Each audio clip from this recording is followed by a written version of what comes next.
Hello, my name is Lila Haberl. I'm a first-year physician, and firstly I would like to thank the organizing committee for giving me this chance to speak to you today on behalf of our study group about the sister study, so experiences of breastfeeding mothers who are living with HIV in Germany. The sister is a questionnaire which was distributed through different channels, so through physicians, but also through community. And we also had community involvement in the study design and also distribution. Firstly, I would like to show you what this questionnaire looked like. This is just one page of it, so you had the possibility to give multiple answers. Why did you decide to breastfeed your child? Or you could rank something, for example, this question: if you disclosed your HIV status to medical staff, how was the feedback on your decision to breastfeed? I would like to start with some maternal data. So we have 29 women. There are still questionnaires coming back, so this number is rising right now.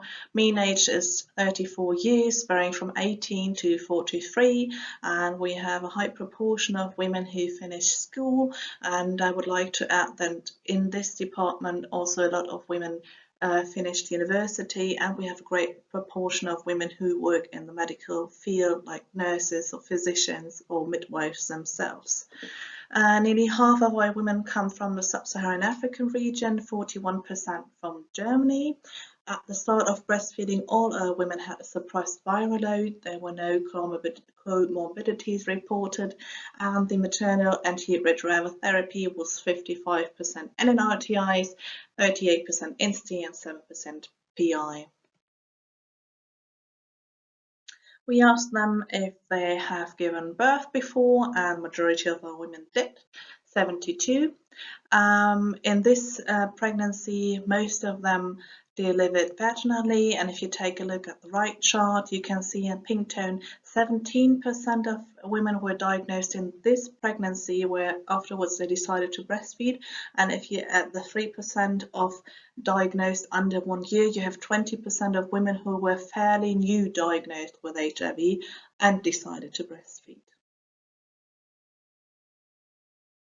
Mean duration of breastfeeding was 24 weeks, with a huge range from 1 week to 112 weeks. We asked if they had breastfeeding experiences before they were diagnosed with HIV, and 8 women, or 28%, said yes, I have breastfed a child before. And then we asked, because breastfeeding with HIV is quite new to us, we asked, have you breastfed a child after you were diagnosed with HIV? And 5 women, or 17%, said yes, I have breastfed a child since my diagnosis. And we also asked if they would recommend breastfeeding to other women living with HIV, and majority said yes, they would. And we also asked if they would breastfeed again, and also the majority said yes, I would breastfeed again. I would like to add that some commentaries of our women, they wrote them in the questionnaire, and I would like to add them to this presentation. This woman, for example, said, it was a great experience for me, but it was also a difficult decision for us. Would breastfeed again if I would be pregnant again. The top 3 sources for information on breastfeeding with HIV are: number 1, their HIV physician; number 2, the gynecologist; and number 3, the good old internet. The top 3 reasons to breastfeed do not differ that much from HIV negative women. Mainly it's a positive effect on the infant's immune system, for bonding reasons, and 72% of women said my milk is best for my child. Top 3 reasons to stop breastfeeding. 31% of women said enough is enough, so the time was sufficient for them and their babies. 14% reported a drop of their milk supply, and 17% were afraid of mother-to-child transmission. Throughout the breastfeeding course, there were some issues: mastitis, sore nipples, engorgement, and some reported biting. This is the question you saw on the first slide again, the reaction of medical professionals to the decisions to breastfeed, and they could rank them, and 5 was the best mark you could get. and you see HIV physicians and gynecologists and midwives all quite good marks, and let's call it room for improvement in the nurse and pediatrician department. And one woman said, as a pregnant and new mom, the discrepancy of the healthcare professionals in dealing with my decision to breastfeed was very nerve-wracking. While HIV specialists encouraged me, I was portrayed as a bad mother by pediatricians who had no idea about HIV. I hope the study will help change that.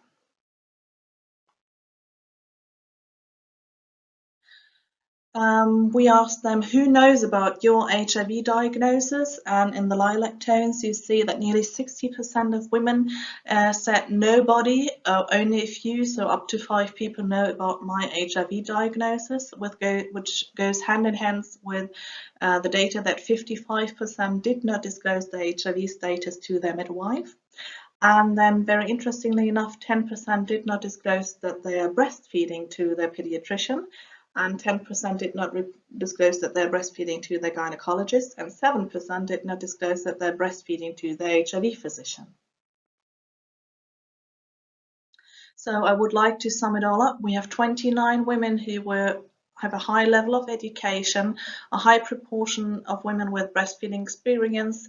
They breastfed for 6 months. The reasons to breastfeed are not that much different to HIV negative mothers. The majority would recommend to breastfeed and would breastfeed again themselves.